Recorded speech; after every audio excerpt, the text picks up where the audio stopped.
So we continue speaking about Dristi. And Dristi is the focus of the eyes, or we could even say the eye gaze, during the practice of asana. Now, there are some systems that are very big on Dristi and have particular areas to focus externally on in all of the asanas. And obviously, depending on the flexibility of your body, can depend on if you can perform those Dristis to the recommended places. So, for example, if you're in Trikonasana and you can get like a full opening and you can actually look up to your hand, then that's great. But sometimes it's not possible. Maybe you can't get your neck all the way around like this, and therefore you have to fix your gaze of your eyes ahead of you, or if it's necessary, some people even have to just look down towards the foot. So the Dristi is basically somewhere to focus the eyes. Okay, and there's a lot of depth to this. Actually, becoming really good and very practiced in Dristi takes you extremely deep into your practice, because it is by controlling the eye gaze that we can control the mind. It is another key. And if you've noticed, sometimes when there is like a lot of kind of rajas or activity of the mind going on, the eyes can jump around. Maybe you've seen it in meditation sometimes. If there is a degree of agitation, it can be difficult to keep the eyes closed, for example. Or if you are participating in some discussion or lecture and there's just a tendency to look around, and what that's showing is that the mind is jumping around, and it's normal. Okay, and some people have more of this because they have more like pitta or vata inside of them. But the eyes, have you ever sat with a cow and just observed cow and the steadiness and the depth of the eyes? Like just watching the eyes of a cow takes me into an amazement as it is, like a full meditation. There's just such a groundedness there, and you can feel that stability in that being. And so if we don't have easy access to this, then Dristi can be a real lifesaver for us. Now, when we are in the asana, as I've said, there are some systems that have particular ways to focus the eye gaze. But I do have to say that within the Tantra Yoga, we are encouraging more for you to focus the gaze inside of yourself. Okay, so basically to close the eyes.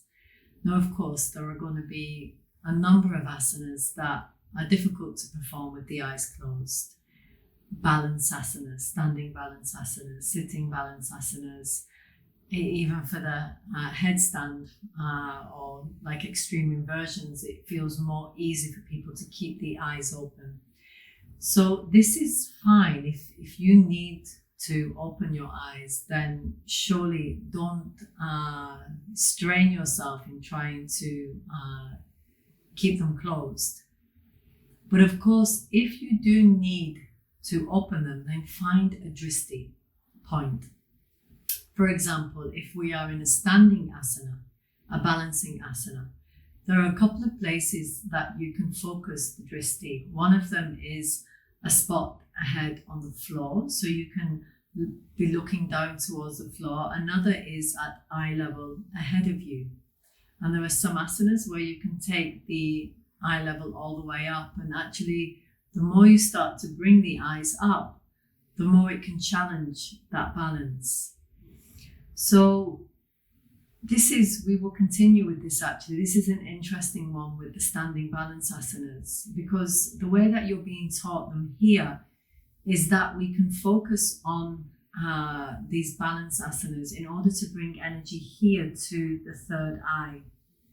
And the reason that the way that we achieve that quite powerfully is that we focus ahead of ourselves on a Dristi point that is at the level of the eyes, or the level of the third eye.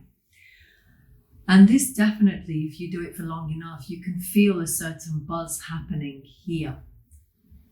And so this is the way that I've been originally taught, using the balance asanas, the standing balance, to stand on the lunar side, stand on the solar side, and then through the balance of both and working on the lunar and the solar, and working on the Dristi point that is fixed ahead at this level, then an energy accumulates here. Saying that, some of these standing balance asanas and some different variations are used, to my knowledge, in Kriya systems and actually activate Muladhara chakra. But particularly in those aspects, the eye gaze, the Dristi, is on the ground, so that you are making that connection with the earth. And you can feel the difference. It's a lot more anchoring, a lot more stable, as you are holding the focus of the eyes in that way. For us, as I have said, we're generally bringing the energy up to this point, so keeping the eye gaze at this level.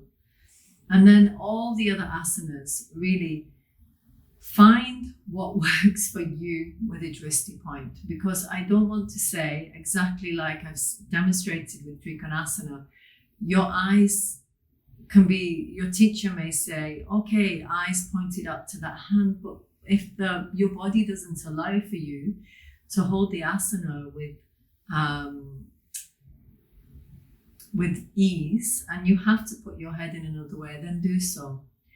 But ideally, even with Trikonasana, if you can, learn to practice by closing the eyes.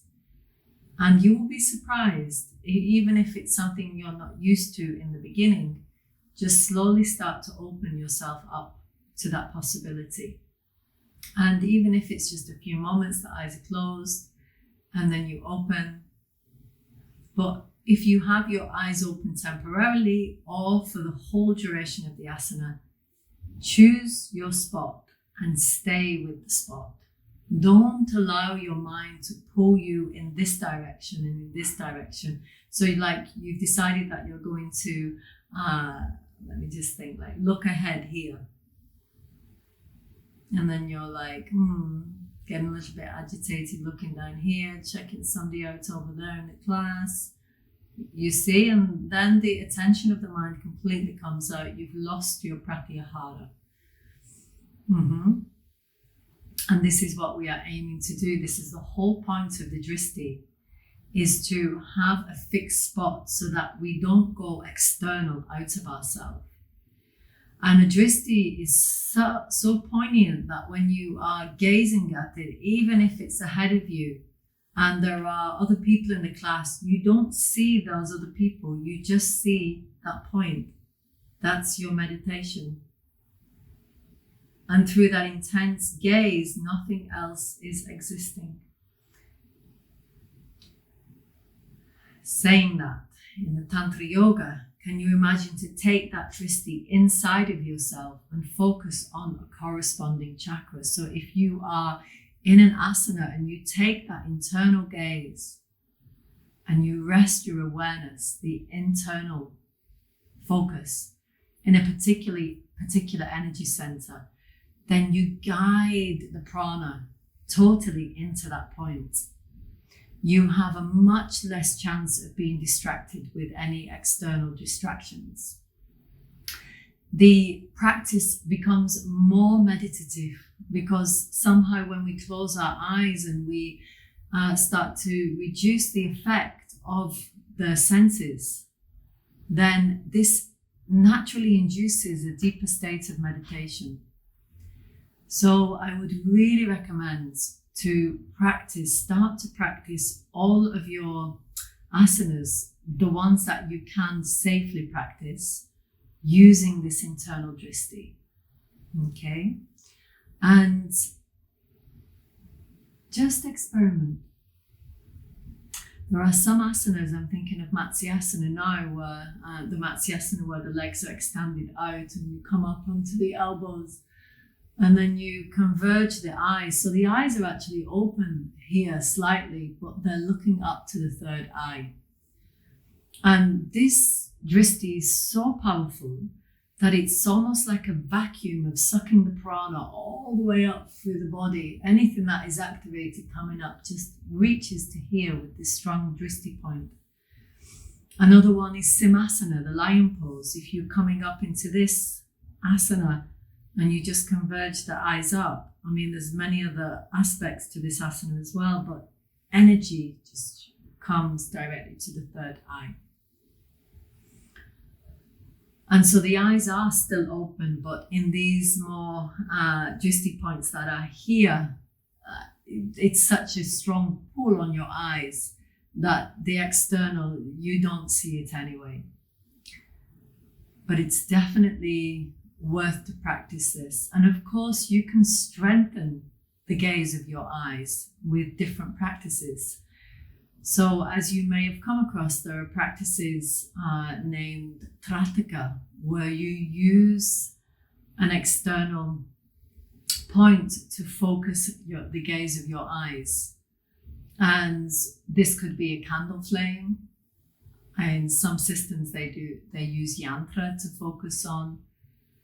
Just some point that allows you to just gaze and keep a steady eye gaze.